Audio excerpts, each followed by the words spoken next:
तो विपक्ष मजबूत आप खोज रहे हैं, उसके साथ साथ आप लोग ये काहे नहीं कहते हैं कि कम पढ़े लिखे या 9वीं पास हैं? तो 9वीं पास हैं तो लवनीय ना उठाएंगे। तुला के 2 पलड़ों की बात आपने कह दी। एक नहीं बोलते हैं कि एक दिल्ली चले गए, एक राजधानी पटना आ गए। तेजस्वी जी को स्टेडियम से कोई लेना देना नहीं है। तेजस्वी जी ने अपने पूरे जीवन काल में शायद 7 मैच खेला है और 36 या 37 रन बनाने का काम किया है और 1 विकेट शायद उनको मिला है, मैं कंफर्म नहीं हूँ। उस समय, उस टाइम, उस दौर में जब वो कहीं पास नहीं कर पाए, अब तो बिहार की देवतुल्य जनता जो है नीतीश जी के राज में काफ़ी विवेक के साथ परिपूर्ण है। तो अब कहाँ से किसी चीज़ में वो पास होंगे कि बिहार में ऑलरेडी 2 क्रिकेट स्टेडियम जो है, एक राजगीर और एक पटना में, जिसका पटना वाले का लगभग 25% काम पूरा भी हो गया है, बन के तैयार है। विगत कुछ दिनों में यहाँ पे इंटरनेशनल क्रिकेट की भी व्यवस्था आदरणीय नेता नीतीश कुमार जी ने कर दिया, क्योंकि उस समय तो राजतंत्र चल रहा था ना। देश आज़ाद 47 में जरूर हुआ, लेकिन 90 से 2005 के दशक में तो राजतंत्र बिहार में था। एक ही परिवार के लोग वो बनेंगे, एक ही परिवार के लोग वो बनेंगे, यही होता था। हर जिला में बिहार के यशस्वी मुख्यमंत्री जी ने बराबर का मतलब ये नहीं कि सब चीज़ एक ही जिला में होगा, कहीं कुछ तो कहीं कुछ, कहीं कुछ देने का काम करते आ रहे हैं। इसीलिए तो प्रगति के पथ पे निरंतर बढ़ रहा है बिहार ना। तो निरंतर में हर चीज़ शामिल होता है। आज जो यहाँ है कल वहाँ होगा, कल जो वहाँ है परसों वहाँ भी हो जाएगा। एशिया ओलंपिक महिलाओं का जो हॉकी टूर्नामेंट हुआ बिहार ने कराया, जिसमें कई देशों के, लगभग एशिया के कितने देशों के खिलाड़ियों ने उसमें पार्टिसिपेट किया और कितनी सुंदर व्यवस्था आदरणीय नीतीश कुमार जी मुख्यमंत्री बिहार ने खुद जा के उसका अवलोकन किया। इससे अधिक आपको क्या चाहिए? वो हर क्षेत्र में काम कर रहे हैं, बस जनता उनको अपना आशीर्वाद देते रहे। बिहार की प्रगति ऐसे ही निरंतर हर क्षेत्र का होते रहेगा। तो मुजफ्फरपुर में कुछ और बन रहा है, भागलपुर में एयरपोर्ट बन रहा है, हर जगह हर जिला में कुछ ना कुछ तो हो ही रहा है। तो नेता नीतीश कुमार वैसे व्यक्तित्व हैं जो लगा कि वैभव बाबू बिहार के लिए पूरे देश में बिहार का गौरव बढ़ाने का काम किए हैं, जिस पे पूरा बिहार से ही देश झूमने का काम कर रहा है। आदरणीय नेता ने उनको सम्मानित करके और 10 लाख रुपया देने की घोषणा किया है। बिहार के लाल वैभव सूर्यवंशी ने आईपीएल के 18 वर्षों के इतिहास में महज 14 वर्ष की उम्र में जो बड़ा कमाल दिखाया है, उससे पूरा देश और प्रदेश झूम रहा है। इसी बीच बिहार के मुख्यमंत्री नीतीश कुमार ने वैभव सूर्यवंशी को लेकर एक बड़ी घोषणा कर दी है। आप सच टॉक्स को देख रहे हैं और इसी विषय पर बातचीत करने के लिए हमारे साथ खास मेहमान हैं जनता दल यूनाइटेड के प्रदेश सचिव और नरकटियागंज विधानसभा क्षेत्र के प्रभारी साकेत सिंह जी। सबसे पहले आपका स्वागत। बहुत बहुत धन्यवाद। वैभव सूर्यवंशी 35 गेंदों में शतक मारते हैं, बिहार झूमता है और नीतीश कुमार बड़ी घोषणा कर देते हैं। देखिए, सबसे पहले बिहार के लिए और बिहार का लाल कर दिया कमाल, ये तो ट्रेंड कर रहा है। बिहार के लिए गौरव की बात है। और बिहार के जो मुखिया हैं, जिसको हम लोग अमुक अमुक नामों से बोलते हैं, कोई विकास पुरुष के, कोई न्याय के साथ विकास, कोई आधुनिक बिहार के निर्माता, उनके द्वारा विगत वर्षों में और शुरू से उनका स्टैंड रहा है कि मेडल लाओ नौकरी पाओ। बिहार इसमें भी नाजिर पेश किए हुए हैं आदरणीय नेता नीतीश कुमार जी के नेतृत्व में। उसी क्रम में, क्योंकि खेल से संबंधित बिहार के युवा जितना अधिक मेडल लाते थे, आप देखिए नौकरी की संख्या कितनी है, कितने लोगों को नियुक्ति पत्र दी गई खेल के आधार पे।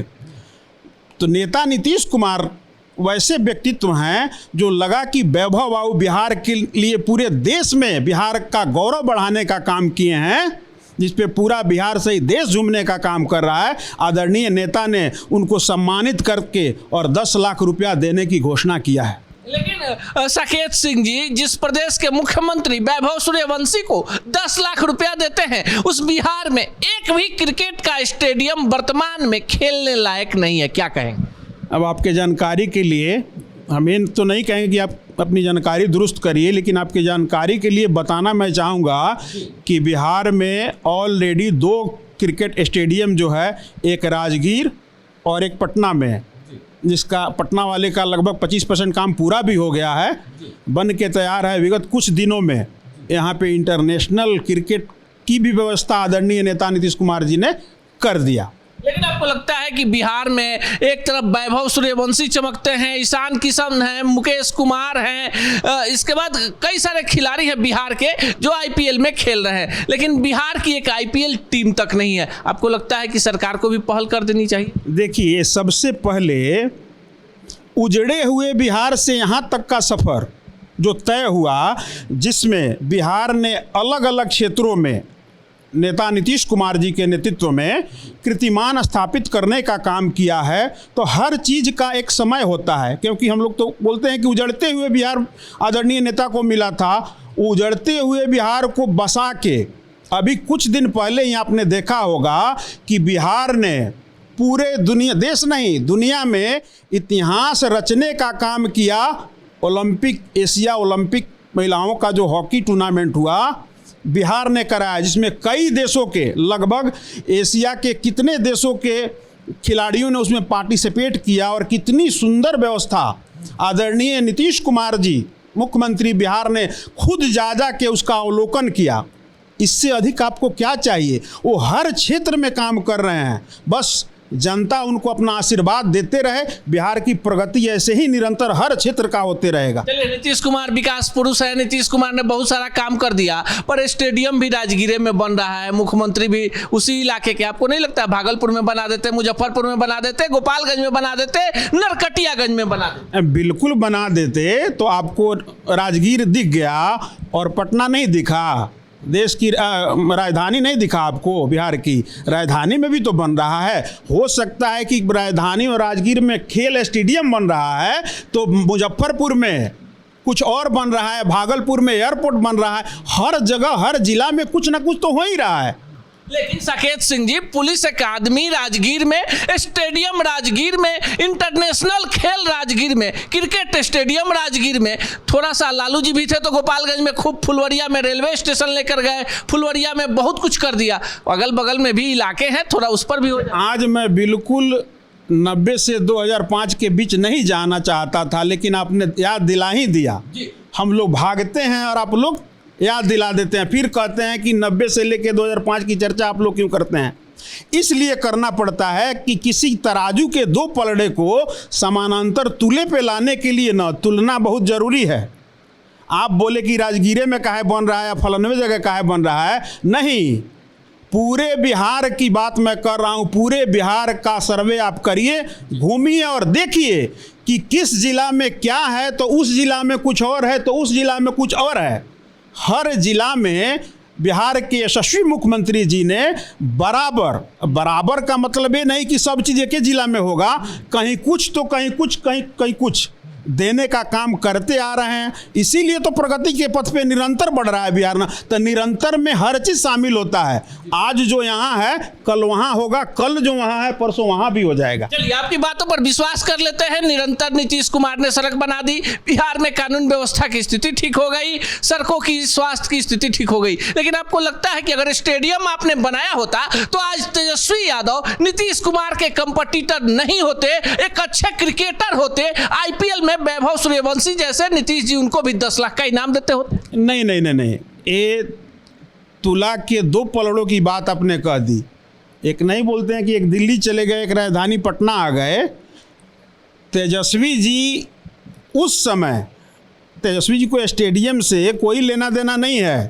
तेजस्वी जी ने अपने पूरे जीवन काल में शायद 7 मैच खेला है और 36 या 37 रन बनाने का काम किया है, और 1 विकेट शायद उनको मिला है, मैं कंफर्म नहीं हूँ। इस एवज से नहीं कि यहाँ स्टेडियम नहीं था, इस एवज से कि उनके और माता और पिता दोनों इस प्रांत के मुख्यमंत्री थे। उसके बावजूद उन्होंने अपने पढ़ाई का, अपने क्वालिफिकेशन का बलिदान कर दिया। अब एक नारा भी लगा सकते हैं कि हमने कुर्बानियां दे दी क्रिकेट के लिए, लेकिन वो कहीं सफल नहीं हुए। माता पिता दोनों मुख्यमंत्री रहे, मुख्यमंत्री क्या रहे, राजा बन के रहे, क्योंकि उस समय तो राजतंत्र चल रहा था ना। देश आज़ाद 47 में जरूर हुआ, लेकिन 90 से 2005 के दशक में तो राजतंत्र बिहार में था। एक ही परिवार के लोग वो बनेंगे, एक ही परिवार के लोग वो बनेंगे, यही होता था। तो उन्होंने न पढ़ाई पूरी कर पाई, सफल मैंने कुल मिला जुला के मेरे कहने का सारांश यही है कि नेता प्रतिपक्ष या नेता विरोधी दल बिहार आदरणीय तेजस्वी प्रसाद यादव जी अभी तक लाखों कोशिश किए उनके पिताजी, क्योंकि वो तो जमाना कुछ और था कि लोग कहते थे कि जिधर आदरणीय लालू प्रसाद जी देख देते थे उधर जो है, हम लोग के यहाँ भोजपुरी में कहावत है कि घास जल जाता था। उस समय, उस टाइम, उस दौर में जब वो कहीं पास नहीं कर पाए, अब तो बिहार की देवतुल्य जनता जो है नीतीश जी के राज में काफ़ी विवेक के साथ परिपूर्ण है, तो अब कहाँ से किसी चीज़ में वो पास होंगे। अच्छा, जंगल राज था लालू राबड़ी का शासनकाल, आप चूंकि जदयू में है आप आरोप लगाते हैं। मंगल राज 9 बार नीतीश कुमार, तो फिर 25 से 30 नीतीश क्यों? संन्यास ले लेना चाहिए? क्यों ले लेना चाहिए? बिहार की जनता, आप ही बिहारी हैं, पत्रकारिता आपका धर्म है, लेकिन इतना सुंदर चौड़ा हो के मेरे से जो बातें पूछ रहे हैं आप, हम फैल के अपनी बातों को रख रहे हैं। 90 के युग में, 90 के दंश में ना आप पूछ पाते ना हम बोल पाते, और वो भी इस समय तो और नहीं बोल पाते। यही तो है न्याय के साथ विकास की परिकल्पना जो नेता नीतीश कुमार जी ने स्थापित करके बिहार में दिखाने। तो हर चीज़ का, हर सेक्टर में विकास पे हम लोग बार बार बोलते हैं कि कभी एक डिबेट रखा जाए और साक्ष्य के साथ रखा जाए कि हमारे नेता मुख्यमंत्री बिहार श्री नीतीश कुमार जी ने बिहार के लिए सीमित संसाधन होने के बावजूद भी बिहार को यहाँ तक लाने का काम किया हर क्षेत्र में। अब क्षेत्र की मैं बात करूंगा तो घंटों व्यतीत हो जाएंगे, आप समझिए, और समझ तो आप भी रहे हैं, लेकिन अटके हुए हैं वहीं पे कि तेजस्वी क्यों कंपैरिजन करना भाई, उनमें क्या योग्यता है? जे लोकतंत्र है, विपक्ष मजबूत होगा तो सत्ता को भी तो फायदा है। बिल्कुल विपक्ष को मजबूत होना चाहिए, लेकिन वैसा विपक्ष के मजबूती का कोई काम नहीं है जो लोगों को, कल या परसों का हम लोग देख रहे थे, शराबबंदी में सर्वदलीय बैठक हुआ, उसमें सब लोग चिल्ला रहा था, सब लोग साथ दिया। अब विशेषकर बिहार के महिलाओं के मांग पे आदरणीय नेता ने शराबबंदी लागू की। तो विपक्ष मजबूत आप खोज रहे हैं, उसके साथ साथ आप लोग ये काहे नहीं कहते हैं कि कम पढ़े लिखे या 9वीं पास हैं?